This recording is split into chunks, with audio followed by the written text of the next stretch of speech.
All right, Big Man, today is Tuesday. It is July 12th. Welcome to the Dog Walk presented by Barstool Sports. It's Eddie, it's Chief. Chief, how are you? I'm doing great. I'm actually excited to be back. You're I got a excited little to be bored back. over break where I was just like, I don't know what to do with my life. Sitting back on the chairs talking about stuff going on in the world. Yep. It's good to be back. Yeah. Back in a routine. It is. Before we really kick things off, though, I do want to talk about one of the sponsors of today's show, Chief, and that is Upstart. Upstart is a powered personal loan that can help you pay down high-interest debt all online with simple, easy-to-understand payment terms. Upstart has helped over 1.8 million customers on their path to financial freedom, whether it's paying off credit cards, consolidating high-interest debt, or funding personal expenses. Upstart can help you get one fixed monthly payment with a clear payoff date. Upstart knows you're more than just your credit score. So rather than just looking at your credit score alone, Upstart's model considers other factors like your income, employment, and other information provided in your loan application to find you a smarter rate for your loan. And you can check these rates in minutes for loans between $1,000 to $50,000 without impacting your credit score at all. And another great part about this as well is you can even receive the funds as fast as one business day after accepting your loan, which is important if you need that money fast. So don't wait now and check your rate today at upstart.com/Eddie. That's upstart.com/Eddie, EDDIE, to check your rate today. Don't forget to use that URL, please, because it lets them know that we sent you. One more time, loan amounts will be determined based on your credit, income, and certain other information provided in your loan application. Go to upstart.com/Eddie today and start being smarter about your debt. You want a quick story about this? I would. I had a guy reach out to me maybe 3 weeks ago, maybe a month ago, DM, saying that our ad for Upstart convinced him to give it a shot. And he was able to like consolidate everything and make his finances more manageable. And he sent a sincere and genuine thank you.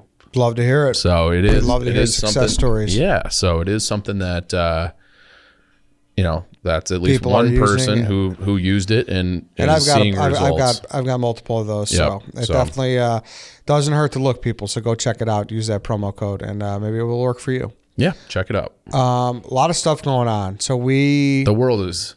It's I don't crazy. understand how it can't like just slow down.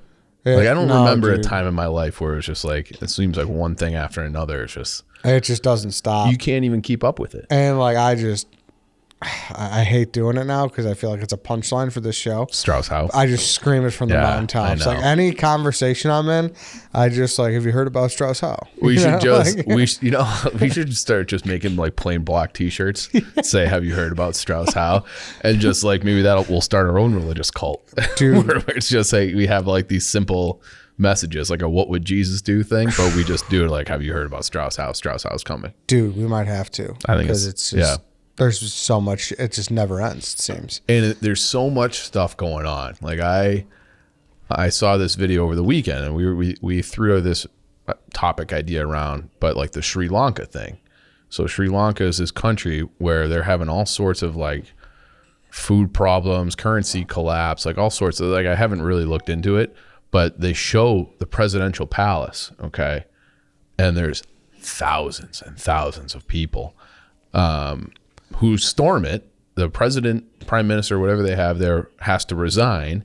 And it was just like the people just overthrew the government. And it was like, like it was like a few tweets out there, but it was like, this is like a major, it's like it's a lot of people who just like decided like enough. And they stormed, like violently overthrew the government. And then they show like the people are in the presidential palace, and they have this massive scene where people are flooding in, and we're like, holy shit, like that looks very scary.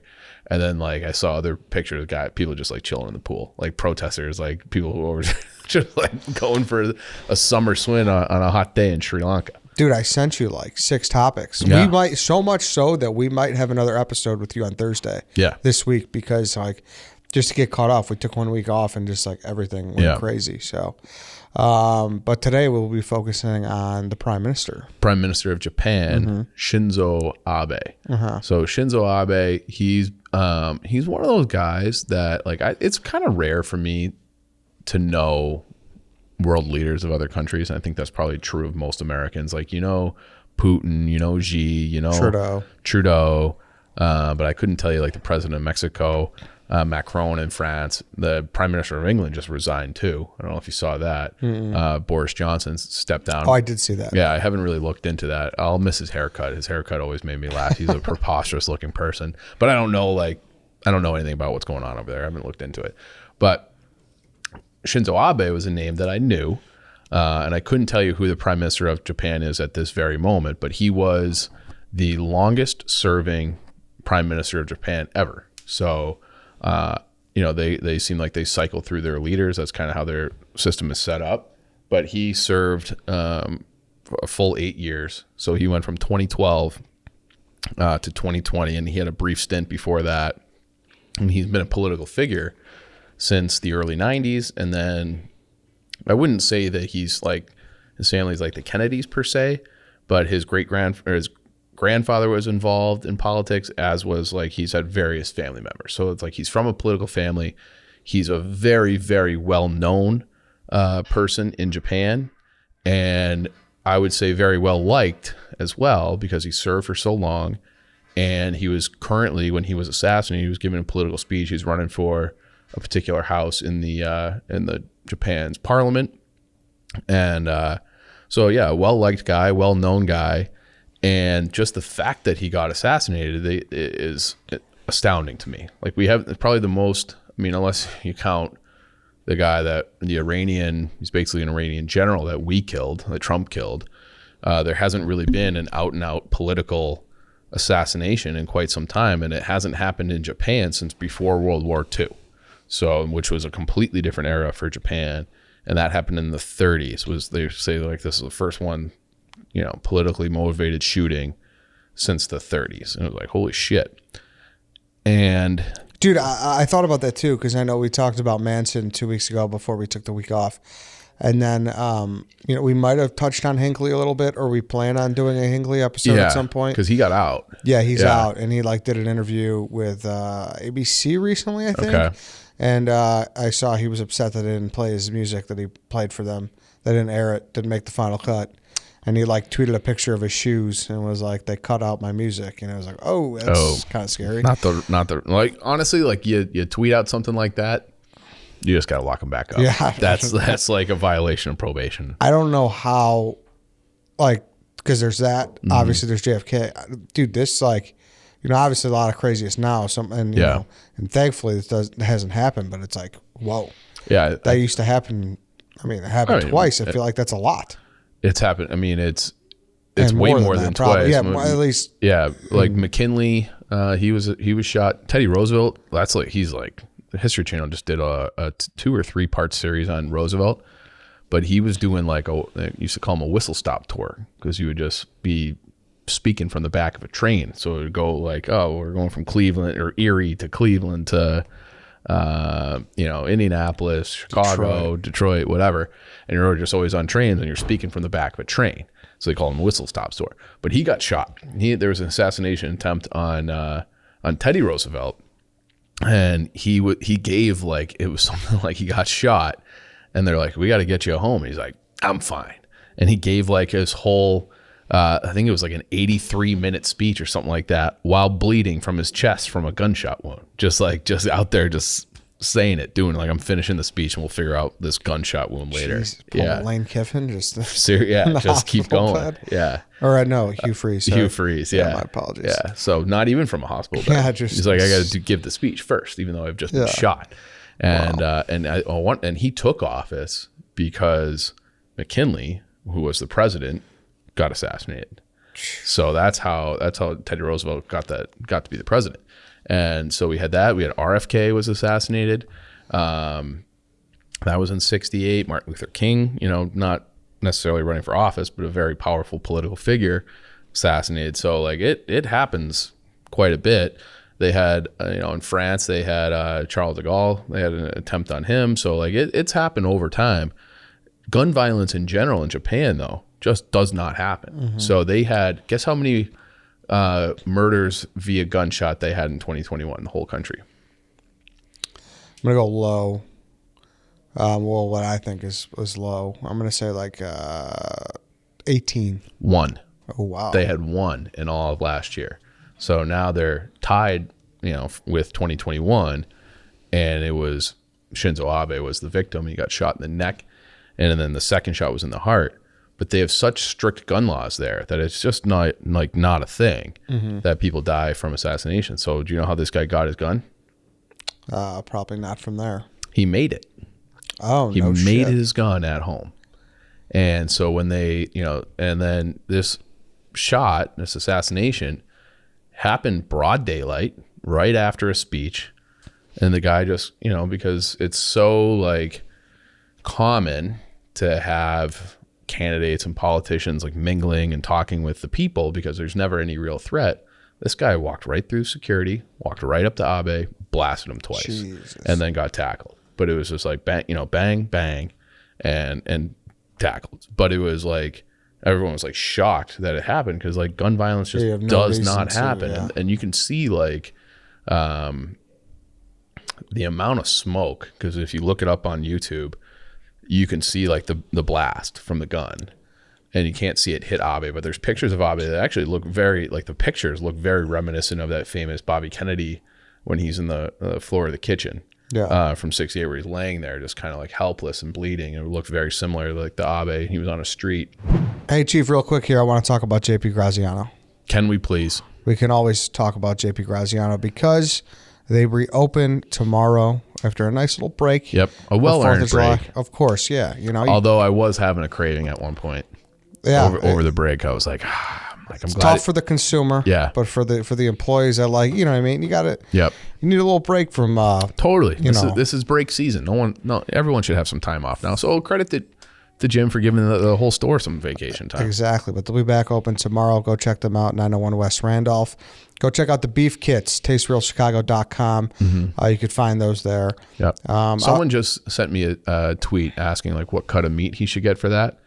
And, the whole idea is that you get like a low grade kind of cheap cut of meat and make it delicious and make it, as like a bigger meal than like just a steak would be. You can save it and have it for days. That's the key.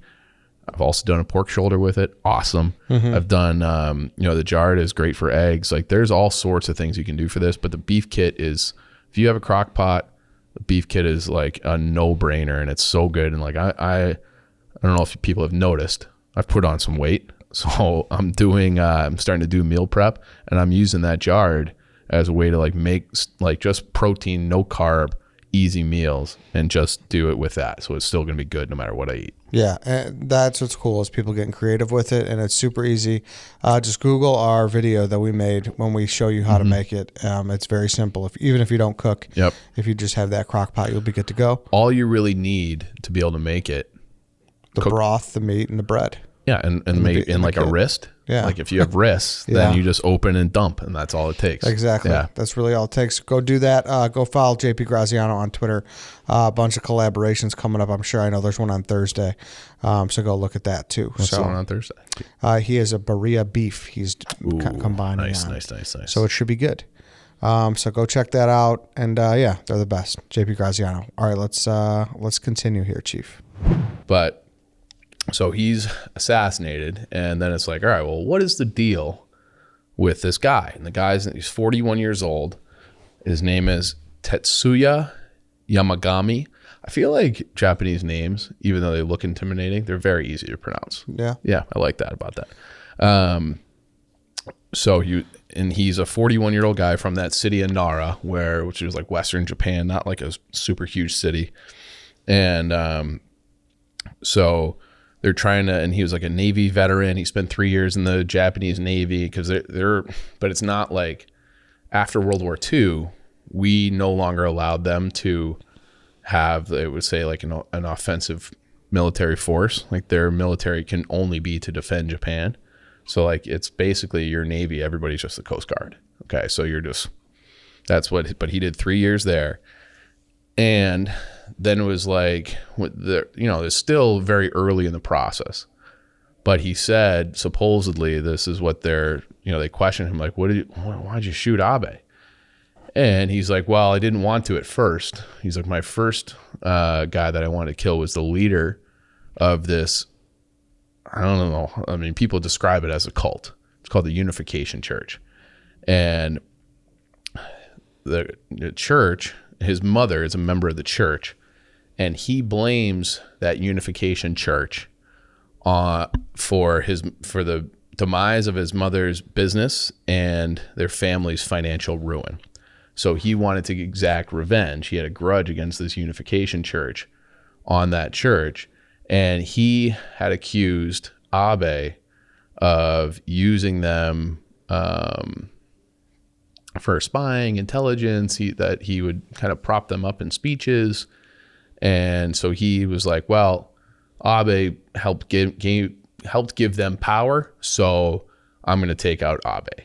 And that's supposedly what he did. Like, again, we're still very early in the process, but that piece came from the New York Times, that's what they were reporting, that this guy just had a grudge against that church. And when he couldn't get the leader, he went for Abe because he saw Abe as like someone who had like a mutually beneficial relationship with this Unification Church. And the church, like when you start looking into this church, it reminds me, it's like a blend of Mormons, Christians, and Scientology.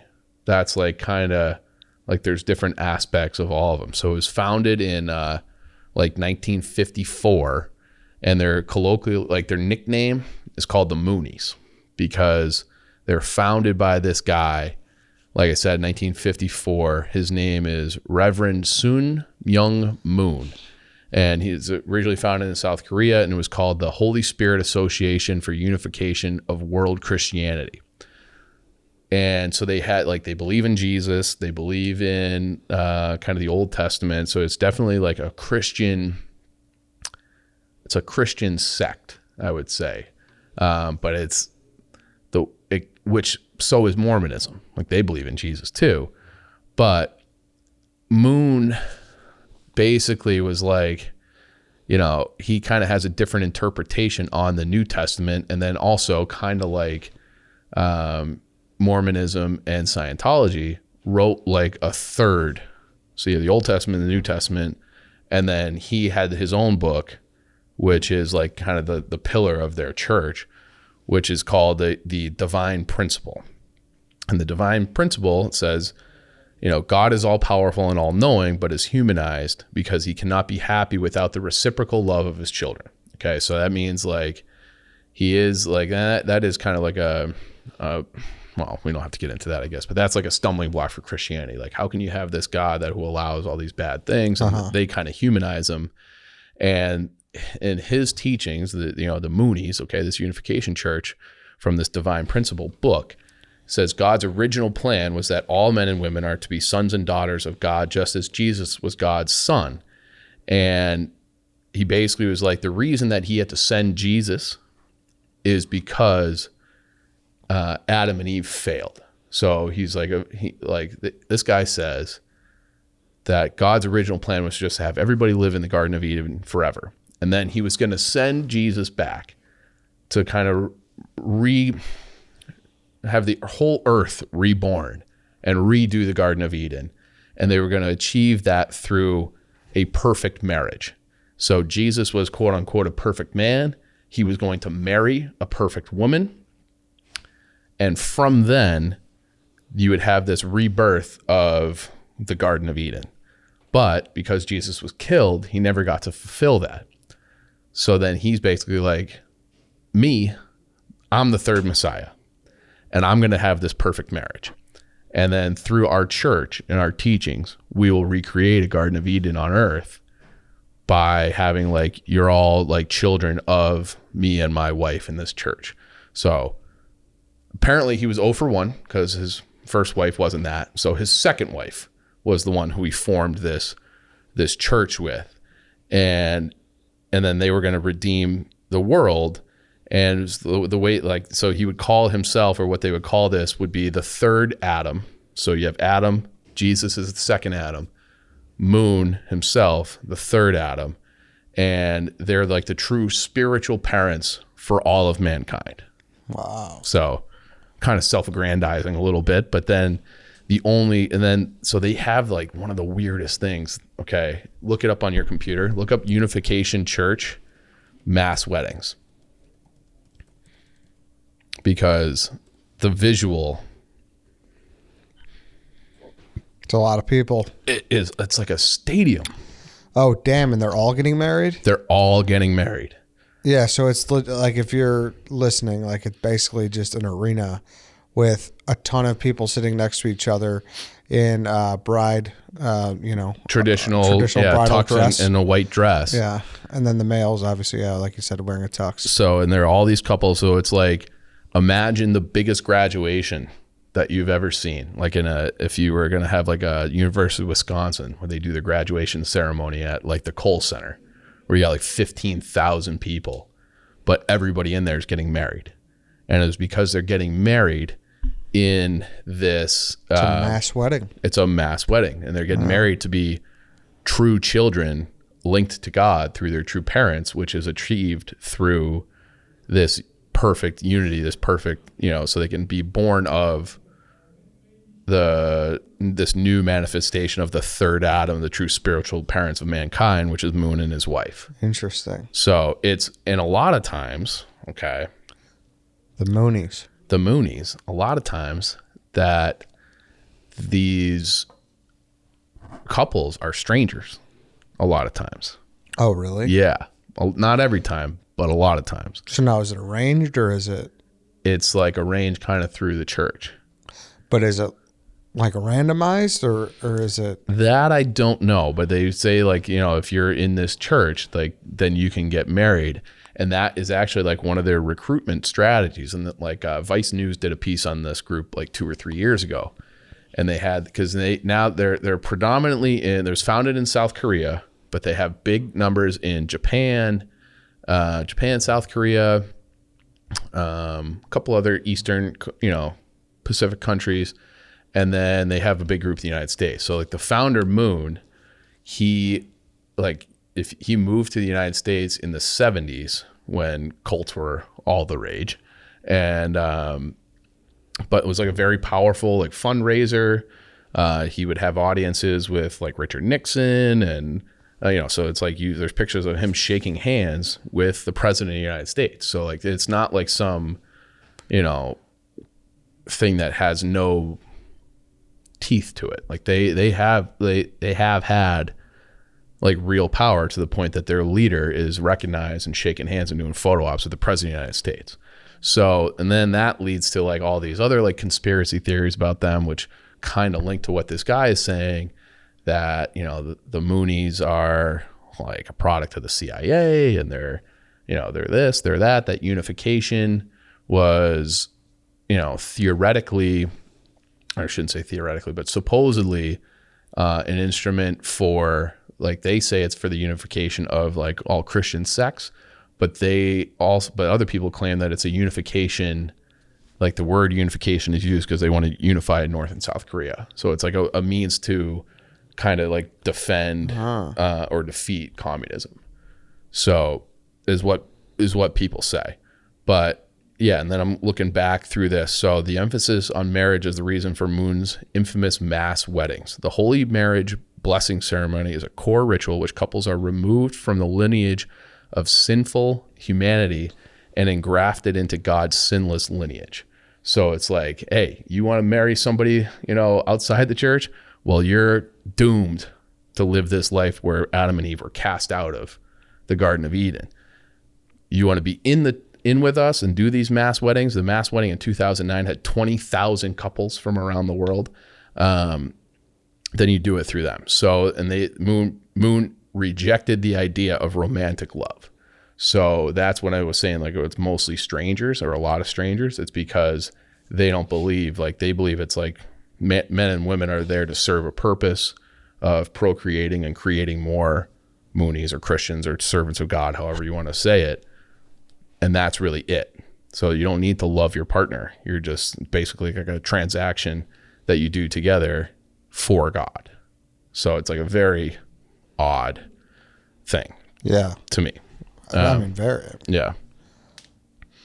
And like I said, so long story short, he came to America in the 70s and was running this cult church.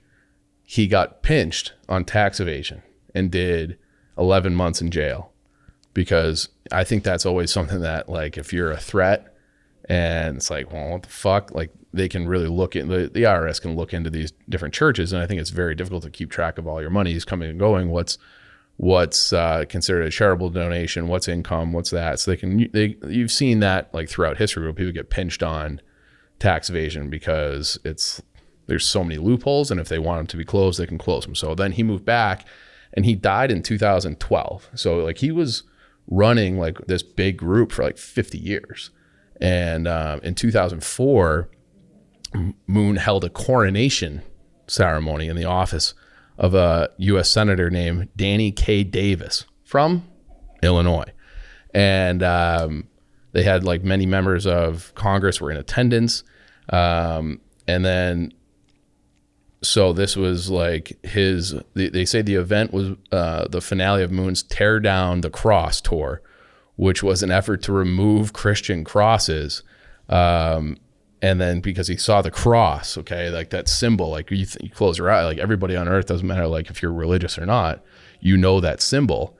And he saw that as an impediment to unifying the church because he wanted them all unified under this Mooney tradition. So he was like doing this like kind of tour to be like, we shouldn't have that symbolism. And then they're saying that the final stop was Congress. It was like this guy from Illinois, Danny K. Davis from Illinois, like held this thing. But they went to, they tried to get him removed from 300 churches. So it is like kind of an outside, I would say it's more of a right-wing religious group, or they're seemingly very pro-gun, and kind of just like this scary, like they're still sort of fringe, like they're not as powerful, obviously, as Scientology or Mormonism or anything like that, but they're like this group that's been around and powerful and growing for basically 70 years now. And they are obviously much bigger deal in Japan and Korea, but they're at least in part the motivation for murdering Shinzo Abe is this crazy cult church.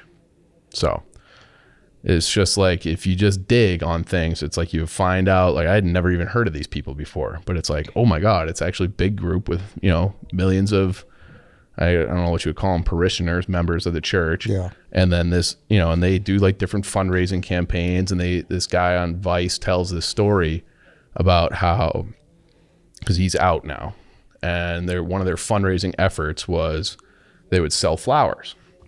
And he tells a story about how, like, if you didn't sell $100 worth of flowers that day, just on like the street, well, then you were not allowed to sleep at night. And that was like one of the rules of their group. So he was like, he had 3 days in a row where he himself did not sell $100 worth of flowers. So he was not allowing himself to sleep. He fell asleep while driving and was going 80 miles an hour and crashed into the back of like a tractor on the back of a trailer, and like bad car accident, almost died. And he's like, I gotta reevaluate some things. And he started doing some self-reflection, be like, this is a fucking cult. Mm-hmm. And they said they got him originally because he was like 19 and sad about his life. His girlfriend had broken up with him, and these like 3 cute girls were like, well, we're having this event, like, why don't you come over? And he like was horny and sad and followed them. And next thing you know, like he's in this church and he's like getting married and he's like doing all these things through the Unification Church, and then becoming like a key fundraiser for them. And so they have all sorts of different fundraising efforts. It sounds sort of like a lot of different cults, but certainly Scientology, where a certain amount, and Mormonism has that too, where you have to donate. It's like they don't call it a tax, but it's like you're expected to donate 10% of all your earnings to the Mormon Church. And so they definitely have some of that too. So that's like kind of a scary thing that they're getting these people sucked into. And then that's why this guy saw them as the reason for the financial ruin of his mother and went after Abe. But there's going to be like weird stuff coming out about this. So I'm very interested to see how much press it gets. Yeah. Yeah. Crazy. It really The is. motivations for these different things. Like, this is a major world event. And if it comes back as like, this guy was mad about a church, and then it's like, well, was he mad about the church? Well, the church sounds fucking crazy. Yeah. But then he's also crazy because he killed someone. And Yeah. you know, like, it's Yeah, just it's like weird, yeah. everybody's. It's a weird like, domino effect. Yeah. Because right. he's like, yeah, like you said, like obviously he's fucking nuts too to kill Of someone. course, yeah. And they found, like, when they raided his house, they found like a lot of these handmade guns, and they had like cardboard for target practice, and not cardboard, plywood. So it's like he was thinking about doing this for a long time, and never got to a point where it was like, maybe I shouldn't. Maybe I should just not kill this guy.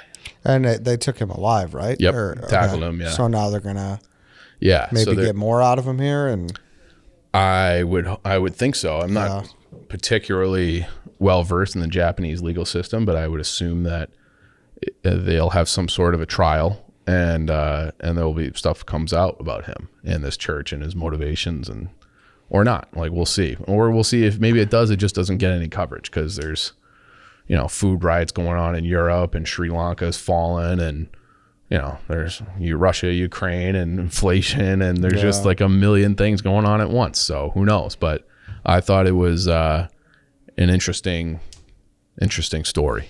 yeah, Yeah. No, it was interesting. I mean, it kind of rocked Twitter that day.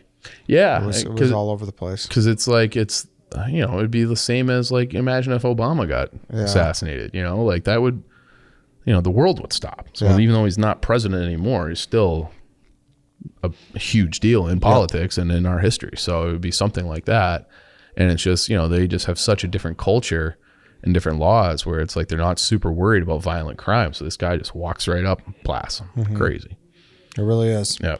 But okay, yeah, like we said, there's a lot of stuff that went down. I mean, between the guide stones and Yeah. Bigfoot skull, and there was a bunch of other things. So we might do another one on Yeah. Thursday. So keep your eyes peeled. And, Definitely. Yeah, it's a lot of crazy stuff happening. So I want the Bigfoot skull to be real so bad. I know, me too. I don't think it is though. Yeah, probably not.